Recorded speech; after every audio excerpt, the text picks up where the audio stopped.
Hello, everybody, and welcome back to the Drive Pink Dialogue. This is the raw reaction as Inter Miami defeats Atletico Nacional 2-1, thanks to a game winner at the death. I mean, what more excitement could you ask for? The fact that it's an own goal and not a wonder goal by Santi Morales, maybe you could have asked for that. But ultimately, Inter Miami goes home feeling good about themselves. They get their first win of the preseason. 75 minutes in the legs of most of their starters. The debuts for Herman Berterame and Mikael, who I think looked pretty good in their opening minutes. And so there's a lot of fun stuff to talk about. I'm your host, Scotty. I'm here with my co-host, Saur. How are you feeling after that game?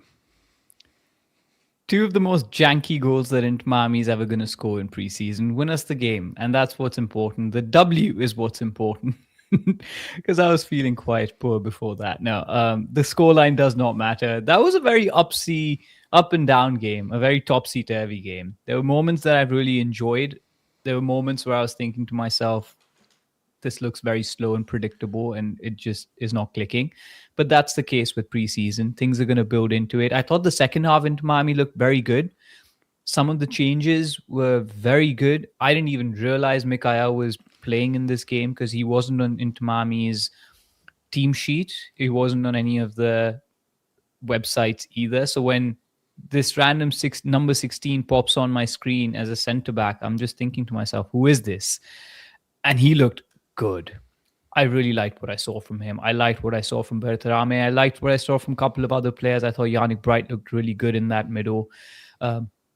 Messi, again, having some of the best opportunities in the game, looked very fresh. Overall, I thought it was a better game than the first one. Still room for improvement and things to note. We'll talk about Javi Mascherano and his decisions and how he wants to play. But other than that, I thought a very positive game for Inter Miami, and glad that we were able to knock up a win this preseason, because for a moment it looked like we're going to get a loss or a draw again. Yeah. There's so, we haven't done this in months, so I'm sort of out of rhythm. I'm trying to organize my thoughts into what I want to talk about first and second and third. Let's just get into it. I want to start by setting the groundwork for what I thought this game was, especially from the opposition's perspective. This is a good team. Yeah. Last year in the preseason, we played, a team from Panama. It's like clearly a different level of caliber. I thought this team was this was a good team. I looked it up. They're the favorite to win the Copa Sudamericana outside of Brazilian and Argentine clubs. I think there's a legitimate case to say that this might be the very best team in South America outside of Brazil and Argentina. So, this is a good team. And they played their starters in the first half, and I thought for the first half, the first 25 minutes, they looked like the better team. I thought Inter Miami did start to settle in at the end of the first half. And then the second half, they took out 9 starters, and by the 60th minute, they took out all 11. So basically, they were playing their backups in the second half, and Inter Miami, for a while, was still playing their starters as they kind of grabbed momentum.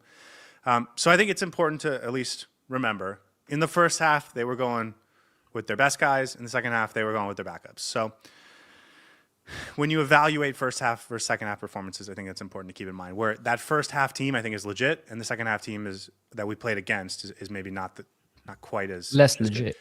The second thing I want to say, huge fan of the referee and having a quick whistle. I'm sure that would be very frustrating in a very competitive playoff type game, but this is a preseason game, and the idea that she was quick on the whistle and making sure that we weren't going to let anything get out of hand early, I really appreciated that. So those are the first two things I wanted to mention. Last thing I want to mention before I hand it back to you is we have a checklist of things that matter in the preseason. We've made this official. Should we end on the checklist and just talk about the fun things in the meantime? Sure. Either works for me. What was the biggest standout thing for you?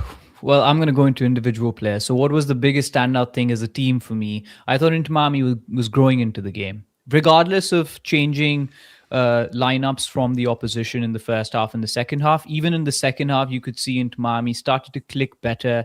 We were seeing more patterns of play. We were opening up the field a lot more. I didn't particularly like the midfield again at the start of the game. I thought we struggled to build through the middle. A lot was happening on the wings from both teams, actually. It was very interesting. I know the commentators kept saying that they switched Silvetti's position in the second half. He was playing on the right hand side in the first half as well. He was He playing right hand side both the games. So, first like 2 or 3 minutes, I thought he was playing on the left, and then that was it. And then he yeah, sort of made his way back over to where he was supposed to be. exactly. In the first half, he didn't look particularly good. I thought he looked better in the second half. But interesting to see that Javi Mascherano is not pigeonholing him in that left wing side. He's moving him around and trying him on that right wing side as well. So very interesting. I'm not sure if his position is going to be guaranteed in the starting 11, at least to begin the season. I'll be interested to see how he's treated by Javier Mascherano. In my I opinion, want he to. should play, but I don't know what Javier Mascherano's thinking. I have some thoughts on Silvetti, but I want to stick with some of the positives first because I Mm-hmm. thought there was a couple performances that were really really nice. Listen, I just want to reiterate. I'm gonna mention a couple really impressive, I thought, promising performances in this game. I don't think it means anything for the players that didn't have promising and enticing performances. I don't think that It means doesn't mean anything. So anything. I just want to be clear about that. I will First caveat off, that though, because we talked about this last episode. Sorry to cut you off. I will caveat for the new players that we've seen, I think there's a different threshold here. well, I still don't Poor think it performance matters. will not matter. A good performance will tell me something. So, Sure. I don't think it matters. I think it's fun and exciting. And let me get to the first player. I thought Herman Berterame looked fun and exciting. Now, I just want to be fantastic. clear. Yeah. His preseason started weeks before everyone else's. So I think he's a little bit closer to sort of Sharper. regular season sharpness. But he looks explosive. He had a moment where he set up Silvetti for a great opportunity. Like from from a chemistry perspective, he looked like he was on the same page as Messi and Segovia and He was everyone making else. intelligent runs. He He was was making intelligent closing. runs. Yeah. He had the athleticism to sort of get to where he needed to get to. And then there was one moment where Rodrigo de Paul tries to like thread the needle. And it would have been to Berterame, and it was just a slight interception at the last second. But if he had threaded it, I thought we would have gotten Berterame's first goal. So I thought Berterame looked fantastic for an opener. Again, And doesn't quick. mean anything, He's but got pace. I didn't expect him to have that much pace. He was pacey in some moments. no, that's what I thought we were getting. But like the fact that it shows up day one, I think is fun and exciting. And to your point, Yeah. I don't know if it means anything 2 months from now, but for day one, it's exciting and fun. And that is something I think we can all chew on and be happy and excited about. Second player I really want to talk about, I thought Segovia looked really good in this game. He's looked good in both games. I thought he looked really good in this game. I thought Yannick Bright had a couple of really good progressive moments. That's something that he is going to have more responsibility in this season. And I thought he had one or two really nice moments of ball progression.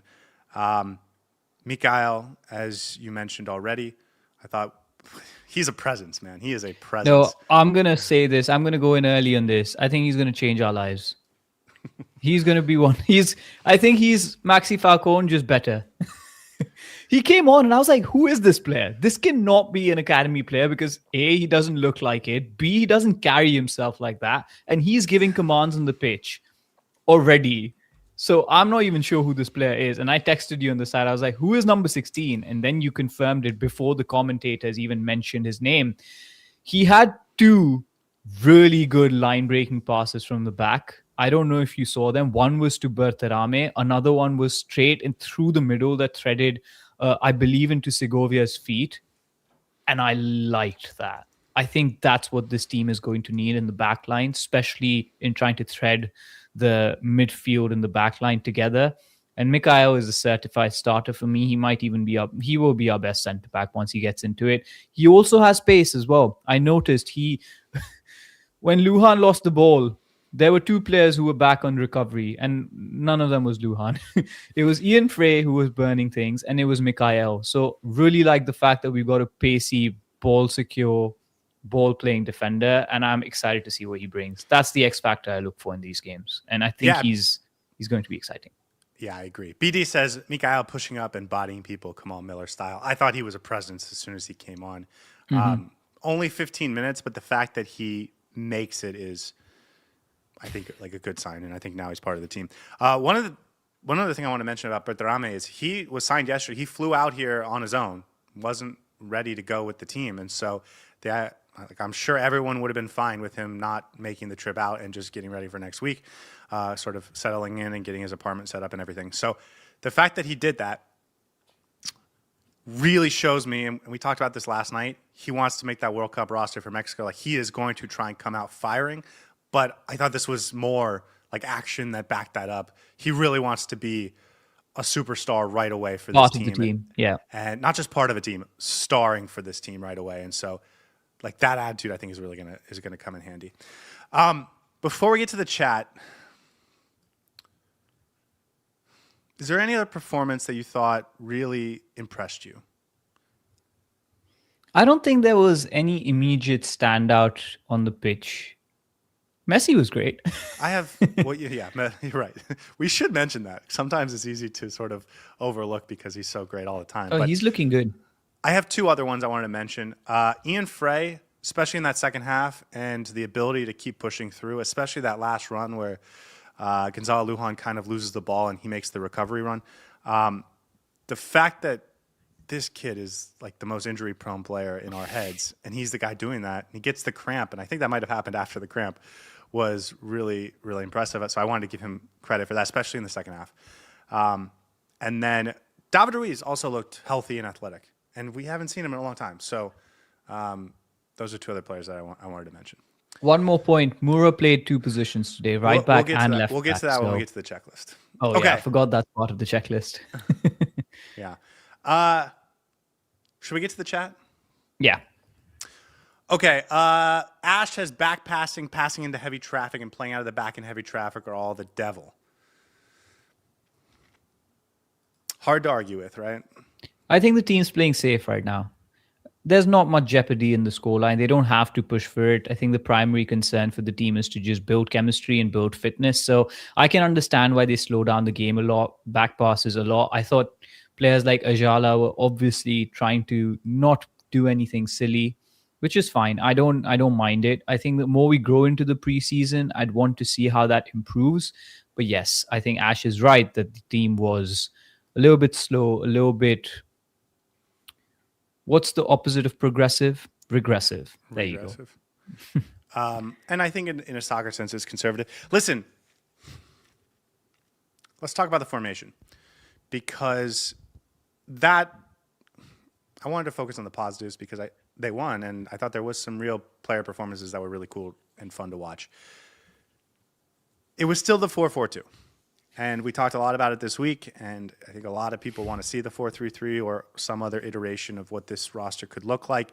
I actually thought in the last 15 minutes after Messi came off the field, it actually did kind of look like a 4-3-3, but I'm not going to read anything into that because it was once Messi came off the field. They were just terrible in the midfield. Terrible in the midfield in the first half. When Nacional had their good players on the field, Inter Miami was getting overrun in the midfield, both offensively, especially defensively, and then on offense, they struggled to push through and build up from the back, which is why you saw so much sort of conservative ball playing, because they didn't have lanes to sort of progress the ball. We've talked about this a lot. Without Sergio Busquets, you're going to have to find new ways to do it. That's all part of the process. It's all natural. But, man, it gets so hard when you are limiting yourself to two midfielders. Maybe there was a thought by some people that taking out Yannick Bright and putting in David Ajala would be like the magic fix, and Ajala would be mini Busquets or whatever. And it, through 60 minutes today, I don't think that's what we saw at all. So another week of us hoping we get a different formation, right? No, we're not going to get the 4-3-3. There's no three-man midfield we're going to see this year, at least not at the start. It is very clear that Javi Marciano wants to play with two midfielders. At no point during the game did we have three full-fledged midfielders in the middle, so there's no need to assume that it's going to be a 4-3-3. I agree with you. It was the same last game. It was the same this game. The midfield looks non-existent at times on the pitch, getting overrun. Somebody mentioned on Twitter, Rodrigo de Paul looked very good. I didn't think he was particularly great. He was fine. But the midfield overall just looks... And I'm not talking about the players themselves. I don't think it's going to help whoever players you put in there. Having a two-man midfield is a disadvantage from the start, and Javi Mascherano doesn't do enough to mitigate that. There's no wide player coming in to support the middle and clog the gaps. It's very spread out, and it just doesn't connect very well. Ayala being in there did not change anything. RDP and Bright was the same last game. RDP and Ayala are the same this game as well. Think about what it took for Inter Miami to be good with a two-man midfield last year. You had Rodrigo de Paul and Sergio Busquets, 2 World Cup winners. You had to have 2 World Cup winners to make this good in the midfield. Yep. And they weren't even good in the midfield. That was still their weakest part of the team. Yeah. And so the idea that you're going to replace that, it's just, you have to find a different way to do it. You just have to. So here's to one more day of hoping for a 4-3-3, right? Well, I think it affects the offense too, because you're not going to get Messi on the ball as much. And this is what we saw in the first half. And I want to continue to make this clear, the difference between the first half and the second half, because when you're going up against their backups, you're talking about, either they're veterans that aren't as athletic or they're young kids that aren't as smart. And so it becomes easier with your first team. But in the first half, when you're going up against their best players, man, we were getting overrun, and it was really unhelpful. We were putting our defense under a ton of pressure, and we were putting our offense, we weren't giving them a ton of opportunities. And I noticed early on, especially in that first 25 minutes, the plan was to get the ball to Messi, and they just had 4 guys in the midfield surround Messi. And so eventually we started, working the outside channels, and I think that's when the game started to turn a little bit in that first half. But they have to be more creative in how they're going to build through from the get-go. And I want to be clear, it's the second game of preseason. They don't have to have it figured out right now, but it is something to keep an eye on as we continue to move forward. Body Snatcher says Bright will take the place in the 11 from Ayala, and Herman will score lots and lots of goals. What do you think? I think Bright's going to be a starter. He's very good. He's very good. And Ayala is going to take some time to embed in this team, so... I want to be careful because, listen, a week ago I was reading Twitter and people were saying, man, as soon as we get Ayala in the starting 11, we'll be fine and the midfield will all work together. So it's just, these guys I think are very similar talent level. They are very good at what they do. They are going to be very good players in the MLS.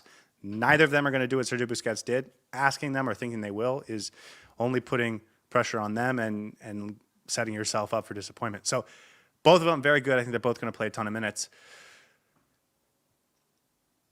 And I think maybe I'll leave it there. You know what the solution is? Tell Sergio play them together. Maybe. Telling play Sergio them together with RDP. Retirement. Yeah, that too. But then we're going to have to make the roster compliant to him because we are full. You know what I was thinking? I was just, give Jordy a call and be like, listen, we respect you wanting to retire. Our guy got hurt. We're going all in for the CONCACAF Championship. You got 15 more games than you. I know you got 15 more games. Honestly, yeah. I think he does. That'll be fun.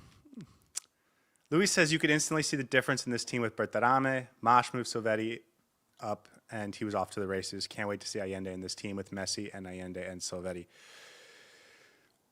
It was instant. The spark, the impact Berterame had, you could see it. His first run, it's just this nice darting run. Intelligent in what he was doing. Proper striker. Striker. And this is what it's supposed to look like. You go spend $15 million on a DP number 9. This is what it's supposed to look like. This is what Heung-min Son has looked like for LAFC. This is what Josh Sargent, I'm sure, will look like for Toronto. If you're going to go get a top of the board type striker, you want them to do everything, and that's what Inter Miami went to go get. So, yeah, and he's going to start. I think he's going to start over Suarez. Of course he's going to start over. He's going to start. I want to be clear. He's going to start over Suarez because they paid $15 million and he's a 27-year-old at the top of the market. It's not even a Suarez conversation. Yeah. Of course they brought him in to be the starter. But in this game, they had no training sessions, so it was all natural. That's the other thing is, listen, maybe we'll see him regress once he gets Mascherano's ideas in his head. But as we've seen with some of the other players before, now that you remind me, we've seen that happen before. Oof. I just realized he had 0 training sessions with the guys. So we'll see. But, You know the what it top of was this game. though? That ball that he got into the box from, I think, Messi or RDP, that he controlled and passed it off to Silvetti for his chance. That control was so good. You could see quality shine there. And that's what you want from your striker as well. He controlled it perfectly. He could have taken a shot if he wanted to, and then he makes the perfect pass to Silvetti. So you like what you see because it's instinct. It's not something that comes with form or not. It's instinct. He either does those things, making And those quality. runs into the channels and finding those, yeah, exactly, quality and instinct. So I really enjoyed his performance, and I think there's only room for him to grow once he gets fully embedded into this team. But I hope people realize this is what it's supposed to look like, and he's supposed to be a superstar. He's one of the most expensive signings in the history of the league, right? Probably top 10 or 12 most expensive signings ever at a striker. Like, he's supposed to be fantastic, and I thought the first 30 minutes he was on the field were fantastic. So Yeah. I don't know how anyone could be anything but really excited and optimistic about him. Tracy says, when they all get some chemistry together, I think this team will be very strong. Yeah.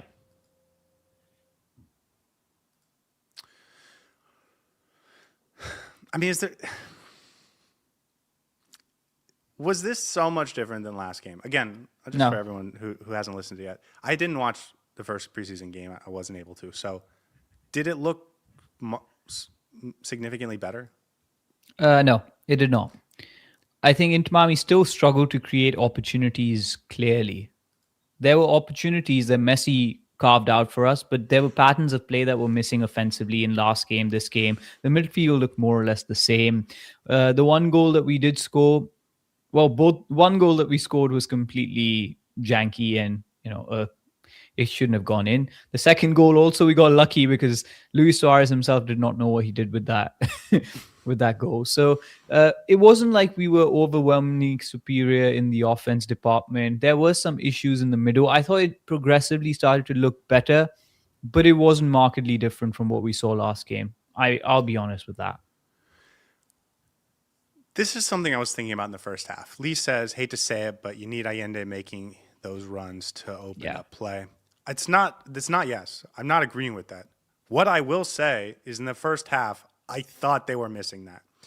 Atlético Nacional was really able to crowd, especially in the midfield, and there was no threat over the top to sort of open things up. Now, I want to be clear.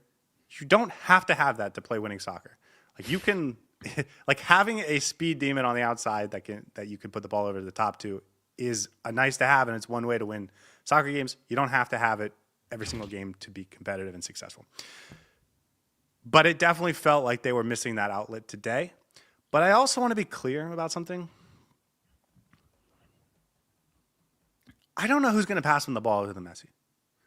Because, again, Messi got him the most open chances, but you know who got him the second most open chances last year? Sergio Busquets. And I think Jordi Alba was probably number 3 in terms of those balls over the top to Teo Allende. So, like, I'm not sure that this is going to be magically fixed when he comes in, even though it did look like they were missing him today. Yeah, I think he's not the ultimate fix. I think he's a solution for certain situations, and he would have been good as a weapon to have. But yeah, I think he's not a direct fix for anything. Silvetti could have done the same, actually, but we didn't see a lot of that from him. I feel like the players were coming a little bit too deeper, so maybe having that option of Allende making the runs in behind would have been good. But yeah, I think it's not the ultimate solution, though. Miami King says Silvetti was kind of off today. There is something I wanted to talk about with Silvetti. Man, he looked so good last year. He really was fantastic last year. If there's any chance he let that get to his head a little bit, and he is going to try and play outside of his ability and talent level, there is, I think, a chance that it doesn't look great for Silvetti this season. He was taking a couple shots from outside the box, which you don't love. When he gets the perfect opportunity, he had already missed 2 of those chances, and so he's not maybe firing with full confidence. It's the first preseason game or second preseason game. I'm not going to read into it very much, other than the idea that he can't be a guy that's taking shots from 33 yards out 2 or 3 times a game and continue to, like, hold the respect for him that we have right now. And he did do it 3 This times is today. So this is a very interesting season for Silvetti because he's almost established himself as a future superstar. Now, this is the season where he needs to maintain the consistency. yes, And but you that's also the have to. hardest thing to do for a youngster. But he doesn't have to be a superstar. Yeah, exactly. And that's what I mean. Like, he needs to maintain a good, solid performance across the season. And he did that for large parts when he played last season. But now he's no longer going to be a novelty. We know what to expect from him. So our expectations have gone up. It was the same conversation that we had about Yannick Bright, Ian Frey last season. We expect a certain level of performance from him. So when we see him wasting chances, taking too many chances outside of the box, and not being at his best. And I'm not saying he wasn't at his best today, but he needs to be more consistent when it comes to It's not even consistent. performances this season. It's not even consistent. Just play within yourself, right? Yeah. You don't have to be a superhero. You don't have to be a superhero to be really impactful. Lisa I will say Segovia's, he did improve in the second half when the game was a bit more open. again, against lesser competition. Like, he's, I think, one of the best players to make a first half or a second half comparison because he played in large portions of both halves and played against the starters, didn't look great, played against the backups, looked much better. Lee says Segovia is better when he's the playmaker without Messi on the field. Otherwise, he's lazy. I thought Segovia was fantastic today and maybe the best player on the pitch for Inter Miami for a player that played the majority of the game. Yeah, I agree. I think he connects things really well. And we keep saying that about him, but he's just... There was one moment where once Berterame came on, they had a couple of passes between him, Messi, and Segovia, which almost led to a chance, but the final ball was a little bit off. And that looked so good. And I thought the more we see of that, the more I'm going to get excited for this coming season. And I have a feeling Segovia might actually be a regular starter in this team. If Javier Mascherano is sticking to that 4-4-2, I think Segovia is going to be playing that regularly. Yeah, maybe still a little early for us to have those conversations, but I don't know how you can not play him. He's so good, man. He actually could also end this season as the second best player in this team. Esteban says Frey at center back. I actually think maybe this is something we should be paying attention to. He starts the first game of the season at right back, but he moves to center back when Reguilon goes out, and he started today at center back. Do you think he's in the real rotation to be a center back in this team? No. Well, he is. He is in the rotation, but he won't be the second choice. I think it's going to eventually come down to Mikael and Falcone being the two, and then Noah Allen being the third, and then Frey being the fourth. So it'll be interesting, but I don't think he's going to be a regular centre back for this team. Luis says Mura looked way better as a left back, and we all know Frey is better as a right back. It's time to say Reguilon is Obando part 2 ? No, it is definitely not time to say that. Okay, let's get to our checklist because maybe this is the way we should do this. Let's start with any of the young kids that got real opportunities to play. The first one that came on was Santi Morales, and he came on as Messi's replacement. So I don't think I can read anything into that, really. Scored an assist. Or got an assist.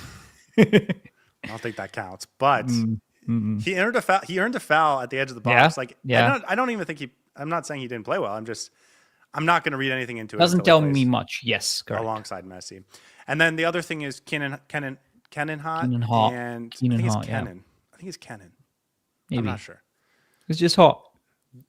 By the way, hot K on, man. his number is 98. And 98 Hot is a great nickname, so I hope he makes the team. Dude, the number of awards we can give to him the possibilities are endless. I am so excited if he gets an opportunity. He and Daniel Pinter came on in the final few minutes. Pinter coming on means nothing to me because they've already given him the home gun contract, so I kind of expect them to give him opportunities.